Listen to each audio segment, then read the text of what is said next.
Welcome back to the show, everybody. We're going to talk about central banks and CBDCs. We're going to talk about the velocity of money and $28 trillion debt crossed for the United States. Boy, do we need a solution. Maybe Gary Gensler's got one. And then we're also going to talk about $6.6 trillion FX market and SBI testing XRP. Come on in. Let's roll that beautiful intro.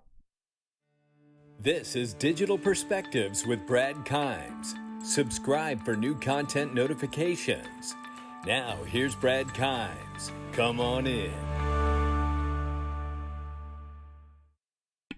Welcome back to the show. You can follow me on Twitter at Backup Bradley above at the top of the screen, and everything that we're talking about here today. Back over 1.5 trillion for the crypto market space collectively. Yeah, I like seeing it. I don't know about you, but I like seeing it. Bitcoin now over $51,000 and almost back to a $1 trillion market cap. And Ethereum ringing in right now at 1606 for the price and 50 cents, and coming down to the number 7 spot courtesy of dereliction of duty of the SEC, which hopefully after the confirmation of Gary Gensler, we can begin to sort out that wrong. XRP ringing in at 0.4494, almost 45 cents. We're up 1.52 on the 24-hour and down 3.23 on the 7-day. Let's just go ahead and get into the news, shall we? All right, so here we have from XRP Yo-Yo, who I believe has a Patreon group. If you want to join his group, you can reach out to him. He puts out some really great content. Chinese province to ban Bitcoin mining by April due to carbon emission. Oh, what's going on here? What's this all about? Things that make you go, It's actually good that they're doing that because, the carbon footprint is a problem. And maybe they'll start going to some renewable energy. That would be nice too, right? So I know that they are doing that here in the United States, by the way, for Bitcoin. Excuse me, there's quite a few companies recently that have applied for licenses out in Texas using solar and wind for their energy source to actually continue to mine Bitcoin. Here's the range on XRP very quickly here, between 42 and 46 cents so far today. We will keep an eye on it at 0.4489 right where we stand now. IOHK finally unveils when Cardano ADA will become 100% decentralized. Now Cardano ADA is a multi-chain network. Moreover, it can host assets from other blockchains with no need to deploy smart contracts. Look, it's not financial advice, but I'm extremely excited for what Charles is working on and the whole team that he has working with him or what have you. And it is very exciting to see new tech like this come out and get even closer to a full-on launch and to see how the market receives it. That's what I'm excited about. Let's shift gears just a little bit and go into the central bank discussion digital dollar arena. The city of Chengdu will be launching China's largest digital currency trial to date starting today, following those already completed in Beijing, Suzhou, and Shenzhen. Now, that's exciting to me because, this puts a lot of pressure on the other central banks of the world that they are just cruising at a high altitude for getting this digital dollar implemented within their country. One thing I will say that's a bigger plus than that is the response from the Bank of International Settlements and the BIS Innovation Hub, which has recently started working on cross-border test pilots of central bank digital currencies as well. So that, to me, shows the world of central banks are pushing very quickly. And here's more evidence of it here. The Bank of England will issue e-pounds within 2 years as cash dies out. That means to me, first of all, it could be sooner. I am the eternal optimist. And by the way, not only could it be sooner, but it also means that between now and then, we have to have tons of test pilot and actual beta going on in certain regions and areas within the UK. That to me is exciting because it's just going to propel the understanding and the the awareness for people to know that we are moving to a new digital age. This here is a reminder that we just crossed $28 trillion in national debt in the United States. Thank you to DJ Peter Vass for this one. And again, as I said in the opener, we're talking about a situation where we had a global crisis in the beginning, before a pandemic was here, and then a deliberate shutdown of the economy on top of the global liquidity crisis that existed long before the pandemic. And now we're at $28 trillion. Now, one of the major key components to getting any economy going and roaring, especially one that has been deliberately turned off, is going to be the part of the equation which is velocity of money. How quick the money can be spent from my hand to the taxi cab driver's hand to the convenience store guy's hand, and so on and so on and so on, right? So that is why I believe Gary Gensler tells Congress yesterday that cryptocurrencies have been a catalyst for change. Bitcoin and other cryptocurrency have brought new thinking to payments and financial inclusion, but also they've also raised new issues of investor protection. And that's why I believe that he's citing these things, because in the area of payments, you can begin to ignite and reignite that velocity of money by getting people to get their money instantly and then not having to hold as much capital for so long of a time and be able to put that capital back to work. That's the key component to all of this, I believe, that really brings it into the fold. Gary Gensler says that he will work to foster innovation in the cryptocurrency space. I do think that technology and markets constantly change and evolve. Even if it's thumbs down, it's important to provide clarity. Now, with that, that's why I wanted to offer, and if you haven't seen my video from this morning, please go watch it, where I talk about the idea that he could give a security designation to XRP and the ledger, or both, or see them separately, together, however you want to talk about it.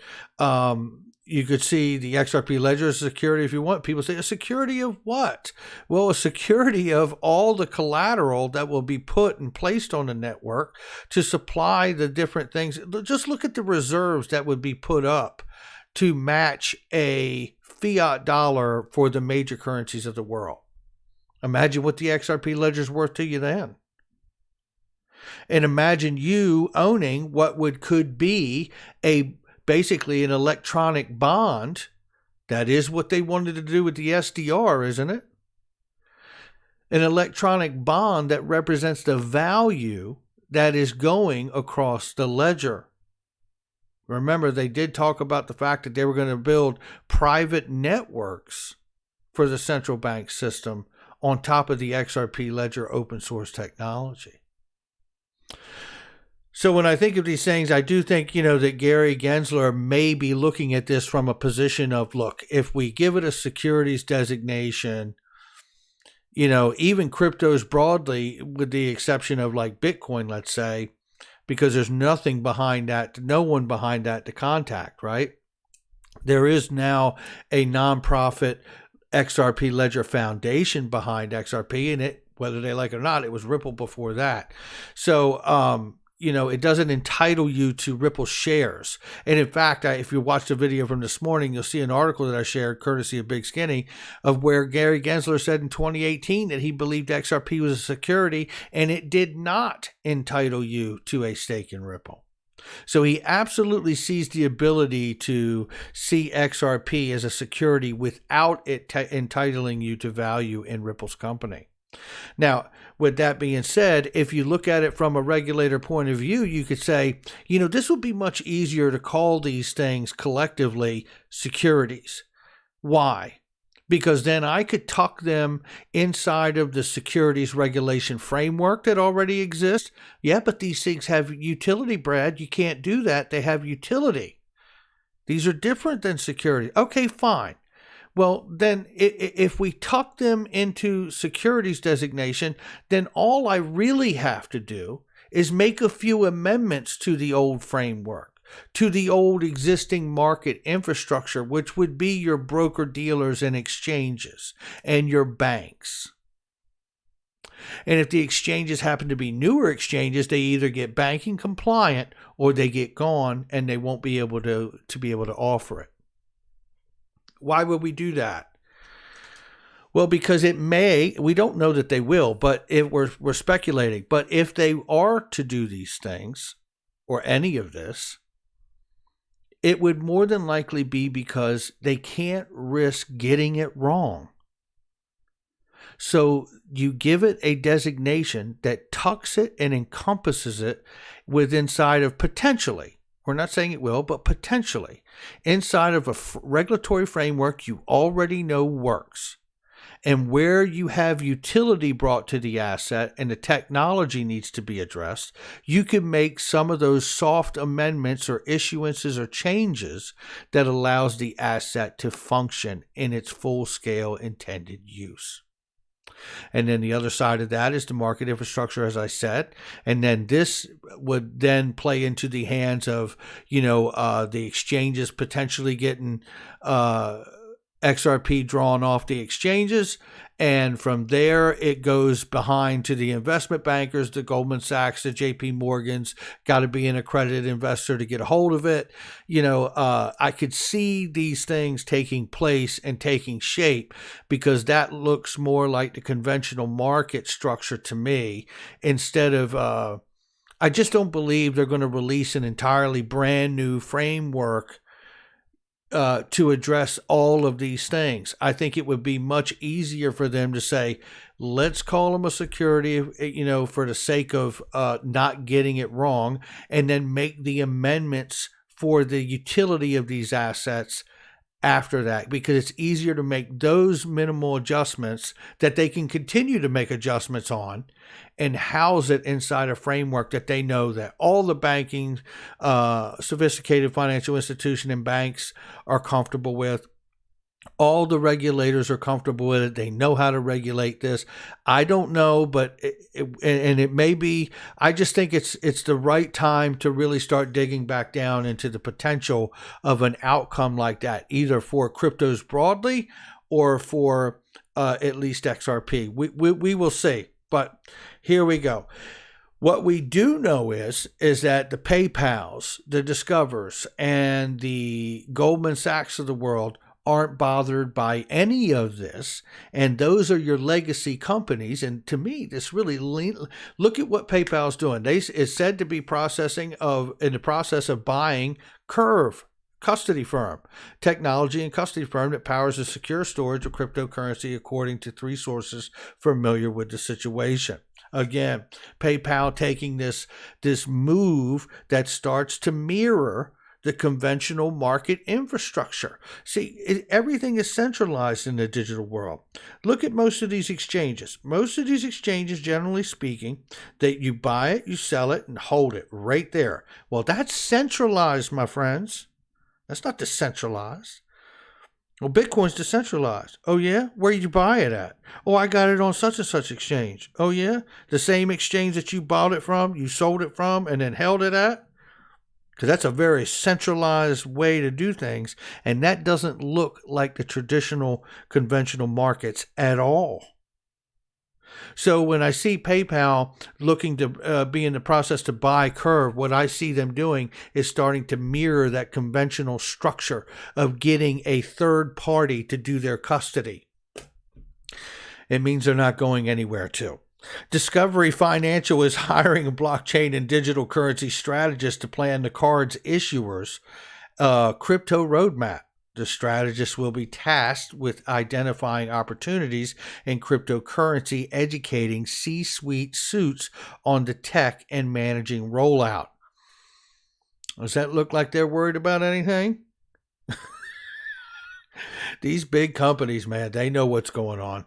You don't see them flinching. You see them absolutely walking towards it. Goldman Sachs is another one just the other day came out, and this is a reminder that keeps us in flow here.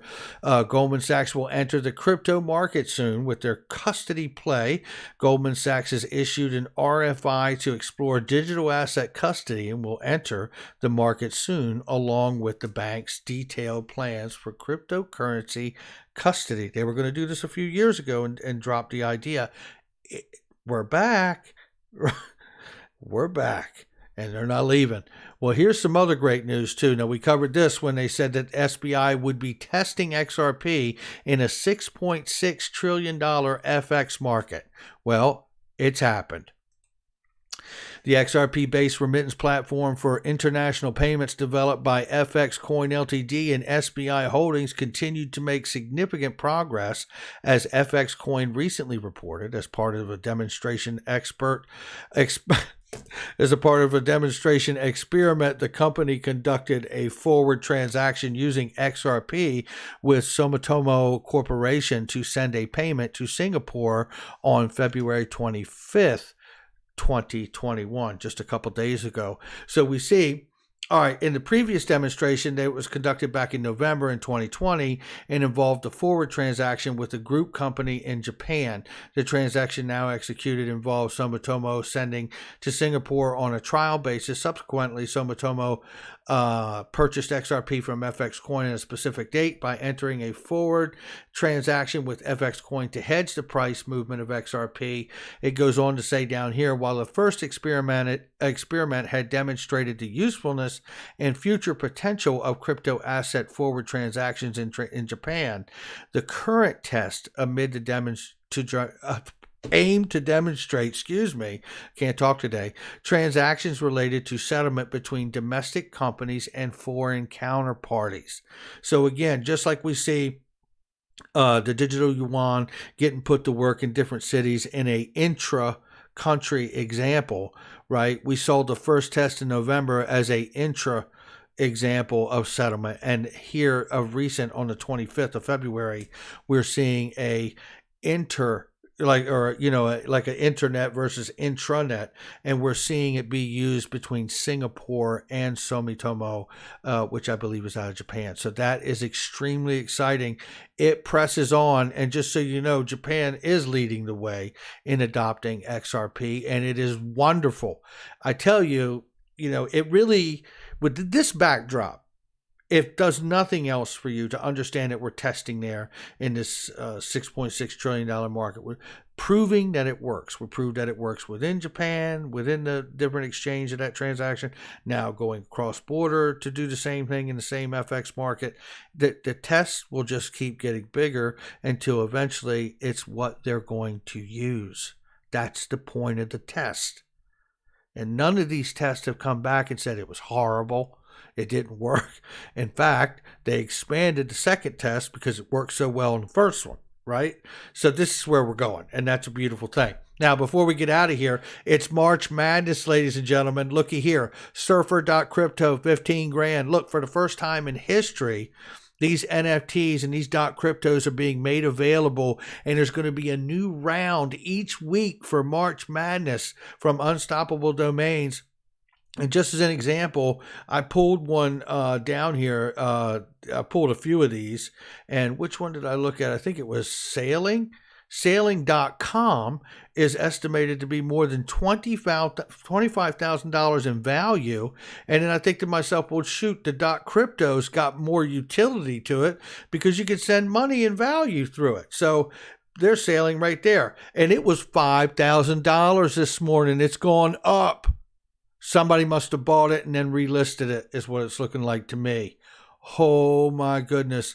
I'm telling you, that's crazy. If that means somebody bought it at $5,000 this morning and it's $9,000 already, somebody's almost doubled their money on the same day. That's pretty crazy.